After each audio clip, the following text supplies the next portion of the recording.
ГБАО доставили помощь от президента. С целью поддержки медперсонала и больных областной центральной больницы города Хорога от имени главы государства Эмомали Рахмона в ГБАО поступило 20 тонн гуманитарной помощи. В Хороге ее принял председатель области Идгар Файзов, который выразил благодарность и отметил, что помощь очень своевременна. В составе гумпомощи 4 тонны муки, по 2 тонны риса, сахара, макарон, картошки, лука, моркови, а также медицинское оборудование, маски, антисептики, лекарства и спецодежда. Руководитель отдела здравоохранения ГБАО Фарид Музафаров отметил, что медперсонал больницы, благодаря поддержке с разных сторон, крепко стоит в борьбе за здоровье населения. И отрадно, что за последнюю неделю в регионе выздоровели 138 человек, которые уже покинули больницу, сказал он. Напомним, что областной больнице в Хорога помощь в размере почти 296 тысяч сомани оказала энергокомпания Помер-Энерджи.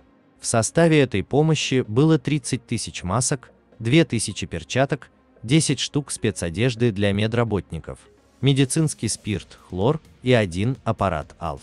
Сотрудник компании Хаджамир Курбанбеков отметил, что рыночная стоимость аппарата АЛФ 125 тысяч сомани, и он был куплен по запросу самих врачей областной больницы. Также гуманитарную помощь для борьбы с коронавирусом в Таджикистан отправили общественные организации Китая и города-побратимы Душанбе, Циндао и Сямэн.